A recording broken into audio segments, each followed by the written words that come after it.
Regarding Mrs. Hilton's mental condition were actually twofold.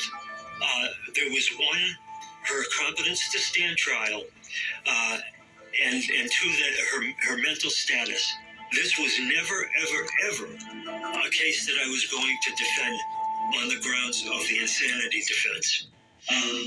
This gentleman's been asked to send a piece of video saying some dangerous video. And just send that to the permission so we can take this to the Well, she signs the paper without even attempting to read it.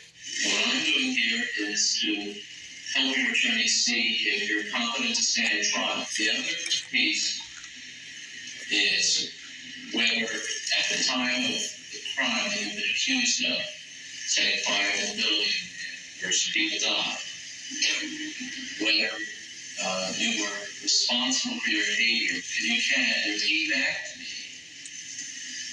the two reasons that I'm here. Because you read the thing I said, fire, very good job.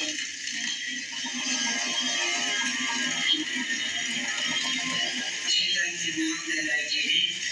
In cases where there is some mental aspect to the defense, we are entitled to hire experts and examine the defendant. I went to the Taunton State Hospital with a psychiatrist and for him to examine her, and she had a very, very, very difficult time parroting back to him some very simple legal concepts that he had to get across to her before he could even interview her. And the first time, my son worked he was working, so now they're coming out me. Doctors, there's something in this part of the video we just seen that contributed to your diagnosis of Mrs. Hilton. Yes, she didn't know who you were, and you had met her previously. She wasn't clear who you were, and she asserts that she didn't start a fire. She's innocent. Why was that of significance to you with reference to the criminal responsibility issue?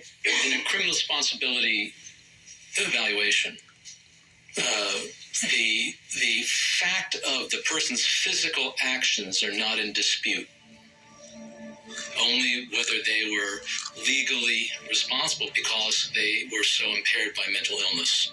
It was unclear to me that she understood the questions that were being asked of her, and that she understood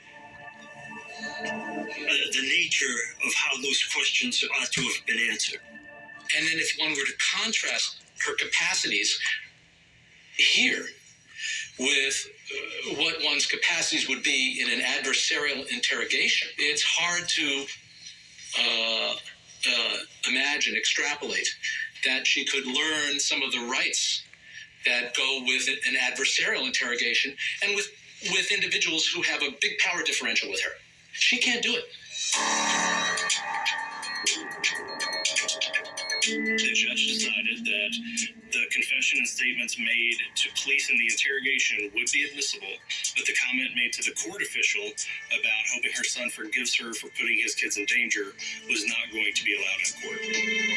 Ultimately, Mrs. Hilton was found competent to stand trial, and it became time to try the case. When that defense attorney gets up, if they're worth the assault, they have found a couple ways to really poke holes in what you've done. When you hear all the evidence that will be presented to you in this trial,